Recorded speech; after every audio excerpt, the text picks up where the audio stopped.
Hello नमस्कार दोस्तों, जय हिंद और आपका हमारे चैनल में स्वागत है। देखिए, जिस जिस टाइप की आजकल कटिंग हो रही है वायरल, आप देख रहे होंगे न्यूज़पेपर्स में हर जगह। तो आपके मन में एक ही सवाल आ रहा होगा कि यूपीएसआई 2021 में अब क्या होना है। ठीक है ना। क्योंकि आपको पता है जो भर्ती प्रक्रिया है वो ऑलमोस्ट भर्ती बोर्ड की नज़र में देखे तो खत्म हो चुकी है। ठीक है। तो सवाल सिर्फ यही है कि अगर ये भर्ती प्रक्रिया खत्म हो चुकी है, सारी चीज़ें समाप्त हो चुकी हैं, तो जो अभी ये ऐसी ऐसी जो कटिंग्स निकल के आ रही हैं कि ऐसा ही भर्ती वर्जी में मतलब फर्जीवाड़ा, वो पुलिस ने यहाँ से लोग गिरफ्तार किए हैं, ये किया है, वो किया है। तो सबसे बड़ी बात जो लोगों के मन में आ रही है कि अभी चल रही है आपकी इनिशियल इंक्वायरी। ठीक है ना, इनिशियल इंक्वायरी चल रही है। लोग अपने तरह तरह की बातें कर रहे हैं। तो सबसे बड़ी सवाल तो यही है ना लोगों का कि ट्रेनिंग पर कब जाएंगे। और ये सिलेक्टेड वालों का भी है और नॉन सिलेक्टेड वालों का भी है। जो सिलेक्ट हो चुके हैं उनका भी यही सवाल है और जो नॉन सिलेक्टेड हो चुके हैं उनका भी यही सवाल है। देखिए, सबसे पहली बात तो आपको एक चीज़ समझनी पड़ेगी।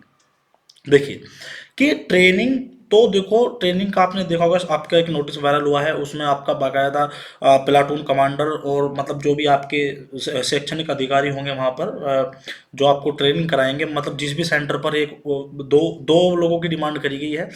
तो वो जो भी होंगे उनकी बारे में बात, नोटिस वायरल हुआ है कि इनको इनको सिलेक्ट करो, उनका नाम हमें भेजो।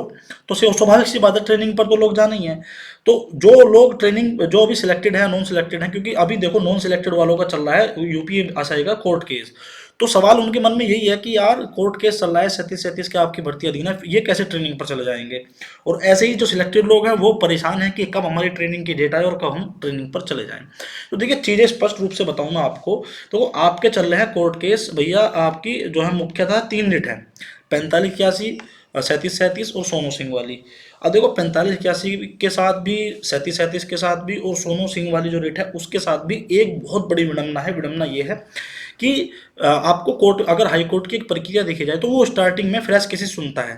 और फ्रेश केसेस इतने आ रहे हैं आजकल कि जो एडिशनल केसेस हैं उनका टाइम ही नहीं बचता। मतलब एंड में आते आते लगता है हाँ अब नंबर आ जाएगा, आ जाएगा, आ जाएगा, बट एंड में कोर्ट का टाइम खत्म होता है और कोर्ट उठकर चले जाती है, जज साहब उठकर चले जाते हैं।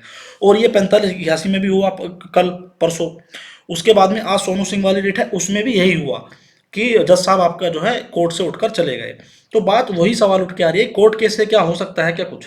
क्योंकि अब आपने देखा होगा शायद 3 जनवरी के समथिंग आपकी जो है 37-37 की रेट है, वो सॉरी 37-37 की सुनवाई है। तो देखो 3 जनवरी तक तो ट्रेनिंग पर ये लोग जाएंगे नहीं। और 37-37 वालों का मानना यह है कि हमारे सारे रिजोनर्स पूरे हो चुके हैं, जो हमारे पास में एविडेंस हैं, हम इस पर कम से कम अंतरिम स्टे या फिर प्रोसेसिंग स्टे, पता नहीं कौन सा स्टे होता है, वो ले लेंगे ताकि ये ट्रेनिंग पर ना जाएं। वहीं जो सिलेक्टेड वाले साथी हैं हमारे, वो सोच रहे हैं कि हम जल्द से जल्द ट्रेनिंग पर चले जाएं। तो देखो, जो अभी ट्रेनिंग का आउटपुट निकल के आ रहा है, ये बिल्कुल हकीकत बात है कि जनवरी में आपके जितने भी ये साथी हैं जो सिलेक्ट हुए हैं, वो लोग ट्रेनिंग पर चले जाएंगे। ठीक है ना, वो लोग ट्रेनिंग पर चले जाएंगे, ये हकीकत है। जनवरी में आपका, जनवरी माह में वो पूरा का पूरा बैच जाएगा एक साथ। तो कोर्ट केस अगर 3 जनवरी को देखो, अगर 37-37 अगर हियरिंग करा पाते हैं, 45-81 की अभी डेट नहीं लग पाई थी, और अब आपके 25 तारीख से शायद कोर्ट बंद है। मुझे पूरा तो ये नहीं पता है कितने दिन के लिए बंद है, बट है। तो अब देखिएगा कि 45-86 दोबारा से कब डेट लेते हैं, या फिर सोनू सिंह वाले जो है उनका टाइम नहीं आ पाया, तो अर्जेंसी लगा के या कुछ भी लगा के जैसे भी वो जल्द से जल्द अपनी हियरिंग करा ले तो उसमें कुछ आउटपुट आ सकता है, वरना भर्ती भाई कंप्लीट हो चुकी है।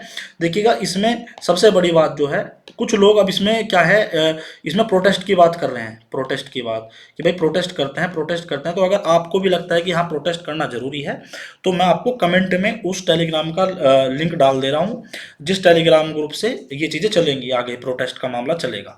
तो आप, अगर आपको लगता है कि हाँ हमें प्रोटेस्ट में जाना चाहिए, कोर्ट केस से कुछ होगा नहीं अब जा, अब तो फिर भाई उसमें आप लिंक मैंने डाल दिया है, उसमें जैसे जैसे प्रक्रिया आगे की है, कब आपका धरना प्रदर्शन है, कब क्या करना है, वो ए टू जेड आपका उस टेलीग्राम ग्रुप में है। तो कमेंट में अगर आप जाओगे तो पिन कर दूंगा मैं टेलीग्राम का जो वो लिंक है।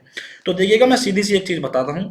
तो चलो ठीक है, प्रोटेस्ट चल रहा है, अच्छी बात है। कोर्ट केस अगर हियरिंग हो जाती है किसी की भी, और उसमें कुछ आउटपुट निकल के आ जाता है ट्रेनिंग से पहले, तो इसमें कुछ भर्ती में हो सकता है, जो नॉन सिलेक्टेड लोग सोच रहे हैं कि भाई इसमें कुछ न्याय मिल जाए या कुछ भी हो जाए। वरना अगर ट्रेनिंग पर चले गए तो स्वाभाविक सी बात है, मुझे नहीं लगता फिर कुछ ज़्यादा होने वाला है।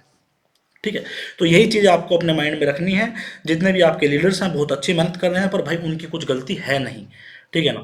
क्योंकि भाई इसमें अगर आपको लगता है कि आप लीड कर सकते हो तो बिल्कुल आप जाइए और भाई आप रिट को लीड कर लीजिए। बट प्रॉब्लम वहीं आ रही है कि फ्रेश केसेस ज़्यादा हो जाते हैं, और भाई बाद में आपका जो है जैसे ही आपका नंबर आने वाला होता है, कोर्ट का टाइम पूरा हो जाता है और फिर जज साहब उठ जाते हैं। यही चल रहा है इसमें। तो अब देखो 45-81 की जो हियरिंग नहीं हो पाई थी सोनू सिंह वाले की, आज हियरिंग नहीं हो पाई है, और आपकी 37-37 की हियरिंग है। अगर ये दो दो जो आपकी रीट्स है इनकी हियरिंग हो जाती है तो बात ठीक है, वरना 37-37 की 2 जनवरी को है ही शायद, अगर मैं गलत ना हूँ, तो उसकी भी हो जाए तो बेहतर है, क्योंकि एक हियरिंग तो होनी चाहिए ना। अब जब ट्रेनिंग से पहले एक हियरिंग हो जाए, उसमें देखते हैं क्या होता है। तो जैसा भी है भाई, देखो ट्रेनिंग का तो स्वाभाविक सी बात है, जनवरी में ट्रेनिंग पर जा रहे हैं, और भाई बधाई, अगर आप ट्रेनिंग पर पहुंच जाते हो तो आपको हमारी तरफ से बधाई है, ठीक है। और जो भी लोग यूपीएसआई कोर्ट केस देख रहे हैं तो उनसे भी एक निवेदन है, आप मेहनत अच्छी कर रहे हो, थोड़ी सी और कर लो, देख लो, वरना चीज़ें हाथ से निकल चुके हैं नॉन सिलेक्टेड वालों के लिए। तो अब देखो, आपके मन में एक ही सवाल आएगा, जिनको दरोगा बनना है उन्हें तो बस वैकेंसी से मतलब है कि भाई यूपीएसआई की न्यू वैकेंसी कब आएगी। तो भाई इसमें ना कल मैं आपको एक वीडियो बना के देता हूँ, कल कि जो आपकी नई वैकेंसी है, देखो जो मान के चलो ये ट्रेनिंग पर चले जाते हैं तो स्वाभाविक सी बात है आप इनको बधाई दोगे, और फिर अपना आप आने वाली वैकेंसीज की तैयारी करोगे, पर बात वही है ना कि वैकेंसी कब आएंगी। तो थोड़ा सा मैं इन्फॉर्मेशन निकाल के कल वीडियो डालता हूँ कि जो नई वैकेंसी है वो कब आएगी। तो नेक्स्ट ईयर आएगी, 2023 में तो आएगी, क्योंकि इलेक्शन है, और सरकार घोषणा भी कर चुकी है अपने ऑफिशियल पेज से भी, और माध्यम आपने देखा होगा कि तरह तरह के अखबार में कटिंग भी आई है। तो ये चीज़ आपको देखनी है, आगे जैसा भी होगा अच्छा होगा। और देखिए कल आपकी हियरिंग थी, जो फ्रेश लिस्ट डली थी यूपीएसआई पर फ्री केस की, मतलब जो फ्री में जो आपका कोर्ट केस डाला गया है। अब देखिए उसमें कुछ बता रहे हैं कि जिन लोगों के स्क्रीनशॉट वायरल हुए हैं, जज साहब ने उनको तलब किया है, ये किया है, पर क्योंकि उसका ऑर्डर नहीं आया, कल शाम तक तो नहीं आया था और मुझे ऑर्डर मिला भी नहीं, तो मैं उसमें आपको कुछ ज़्यादा टिप्पणी नहीं करने का जब तक मैं ऑर्डर ना देख लूँ। तो बिल्कुल आप जो लोग ट्रेनिंग की, तो मैं आपको बता रहा हूँ, ट्रेनिंग पर तो भाई जा रहे हैं ये ट्रेनिंग पर जनवरी में। अगर उससे पहले कोई हियरिंग हो जाती है और उसमें कुछ आपका जजमेंट निकल कर जाता है तो कुछ रुकावटें पैदा हो सकती हैं सिलेक्टेड वालों के लिए, वरना रास्ता साफ है, मैदान साफ है उनके लिए, ठीक है जी। और प्रोटेस्ट की मैंने आपको बताई थी, कुछ लोग प्रोटेस्ट की बात कर रहे थे, तो उन्होंने मुझसे बात करी, टेलीग्राम का उन्होंने लिंक दिया है, कमेंट में मैंने पिन कर दिया, आप जाकर वहाँ पे देख सकते हो। यूपीएसआई की न्यू वैकेंसी कब आएगी वो मैं आपको कल बता दूंगा, चैनल सब्सक्राइब कर देना। यूपीएसआई से जुड़ी कोई भी आपको जानकारी चाहिए तो मैं आपको दे दूंगा, बिल्कुल सटीक और सही। तो यूपीएसआई की न्यू वैकेंसी भी आ रही है, उसकी मैं आपको कल वीडियो बना के दे दूंगा कि कब तक पॉसिबिलिटी है, आप अभी से लग सकते हो तैयारी पे या नहीं, या फिर आपको 2023 में और भी वैकेंसीज देखने को मिलेंगी क्योंकि इलेक्शन है 2024 में, तो या फिर आप उसकी तैयारी कीजिए। तो कल मैं आपको क्लियर कट बताने वाला हूँ। इन दैन धन्यवाद, जय हिंद जय भारत। और देखिए, अगर आप एसएससी जीडी की तैयारी कर रहे हो तो चक्षु पब्लिकेशन की गाइड बुक आती है आपकी, ठीक है। इसमें पूरा स्टडी मटेरियल है, 2800 एमसीक्यूज हैं, 300 पेपर्स हैं आपका। इसमें क्या नाम, प्रीवियस ईयर्स के क्वेश्चंस भी दिए गए हैं, क्योंकि आपको एक आइडिया होना चाहिए ना प्रीवियस ईयर में कैसे क्वेश्चंस आते थे। तो आपको पूरा, ये आपकी गाइड बुक है, इसका पाठ्यक्रम बिल्कुल देखिएगा, ये है। और देखो बेस्ट सेलर रही है, यूपीएसआई हो, यूपी कांस्टेबल हो, बेस्ट सेलर ही रही है। और आप किसी भी वनडे एग्जाम कोई भी आपका वनडे एग्जाम हो, इनकी सभी बुक्स अवेलेबल है, चाहे आप एसएसजीडी की, दिल्ली पुलिस की, किसी की भी आप तैयारी करते हो।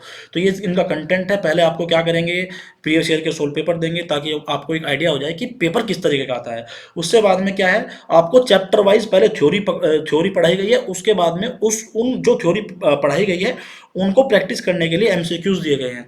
तो इससे बेटर कोई भी गाइड बुक नहीं है मार्केट में, जो आपको पूरी थ्योरी पढ़ा रही है, उसके बाद में आपको प्रैक्टिस के लिए एमसीक्यूज भी दे रही है। और ये देखिए, ये इनकी और भी बुक्स आती हैं। मैं कह रहा हूँ ना, वनडे एग्जाम अगर आपका कुछ है टारगेट, तो वनडे एग्जाम चाहे आपका किसी भी स्टेट का हो, चाहे किसी भी उस विभाग का हो, इनकी बुक्स अवेलेबल हैं। लिंक मैं डिस्क्रिप्शन में मैंने डाल दिया है, वहाँ से जाके चक्षु पब्लिकेशंस की गाइड बुक, तो अगर आप जीडी एसएससी जीडी की तैयारी कर रहे हैं तो गाइड बुक्स भी आती हैं इनकी, देखिए ये आप देख सकते हो, बहुत सारी बुक्स आती हैं। बट हाँ, आप किसी वनडे और एग्जाम की भी तैयारी कर रहे हो तो इनकी वो भी बुक्स आती हैं, ठीक है। वनडे एग्जाम चाहे आपका कोई हो, दिल्ली पुलिस की आपकी वैकेंसी आ रही है, उसकी भी आपके लिए अवेलेबल है। Railway constables, railway sub inspector की अगले साल वैकेंसीज आ रही है, उनकी भी उनके पास में पूरा कंटेंट है, ठीक है। आप जाके देख सकते हो, वनडे एग्जाम कोई भी हो भाई, सारी बुक्स अवेलेबल है, लिंक डिस्क्रिप्शन में दे दिया। इन धन्यवाद, जय हिंद जय भारत।